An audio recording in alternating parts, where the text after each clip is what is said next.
Crônicas do Amanhecer. Por Feijão, Centro Espírita Allan Kardec de Balneário Gaivota. Balneário Gaivota, 27 de outubro de 2025.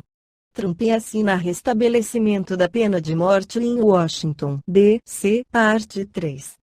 O presidente dos EUA, Donald Trump, Partido Republicano, assinou na quinta-feira, 25 de 2025, um memorando para restabelecer a aplicação da pena de morte em Washington, D.C. Estabelece diretrizes para o sistema judicial da capital norte-americana, permitindo que a chefe do Departamento de Justiça, Pam Bondi, e a promotora federal para o Distrito de Colômbia, Jeanine Pirro, solicitem a medida em casos específicos.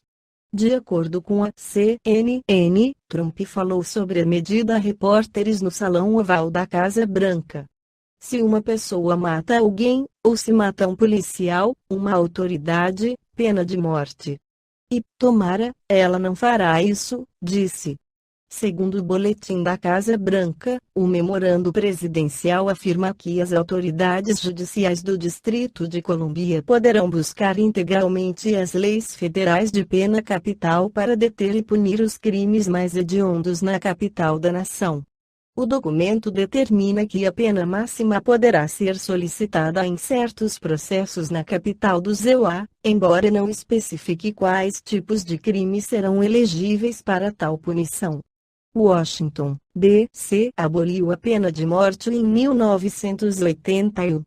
Assinei uma proclamação permitindo que a pena de morte seja aplicada em certos processos em Washington, D.C., afirmou Trump ao anunciar a medida. A decisão se dá em um contexto no qual o governo federal busca ampliar as possibilidades de aplicação da pena de morte em determinadas jurisdições. A Casa Branca justifica a medida como parte dos esforços para proteger a segurança pública, afirmando que a aplicação da pena é uma ferramenta crítica para garantir que os piores criminosos recebam a pior punição.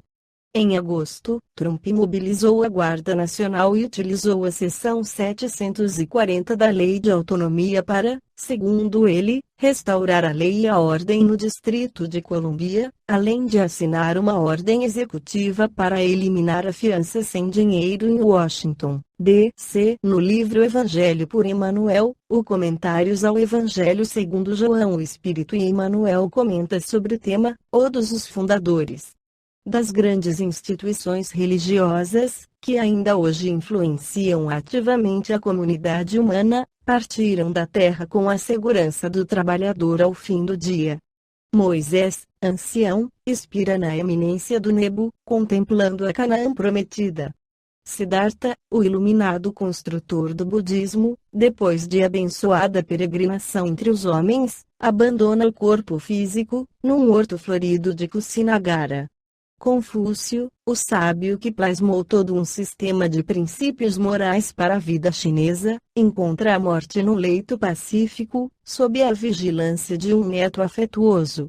E, mais tarde, Maomé, o criador do islamismo, que consentiu em ser adorado pelos discípulos, na categoria de mortal, sucumbe em Medina, dentro de sólida madureza, atacado pela febre maligna.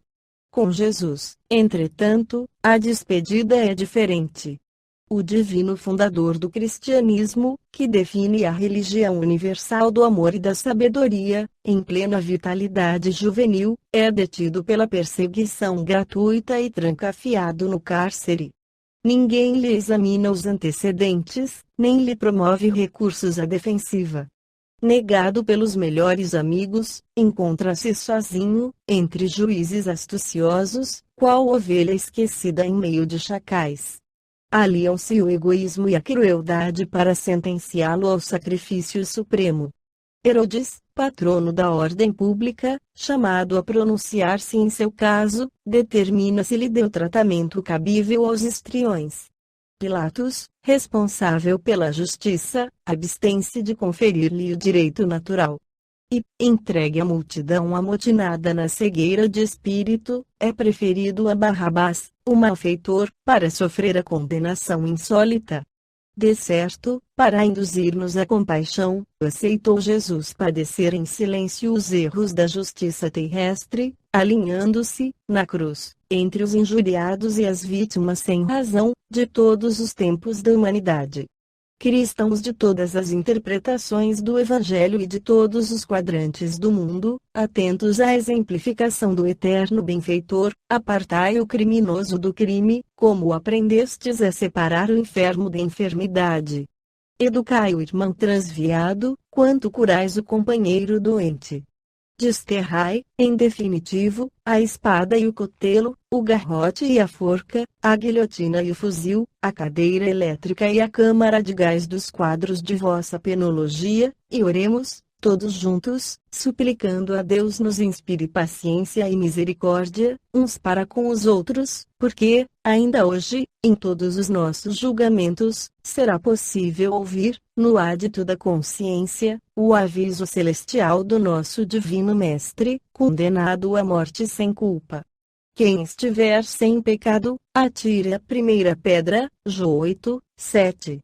Esta foi a crônica do amanhecer de 27 de outubro de 2025. Por Alfredo Feijão Lopes.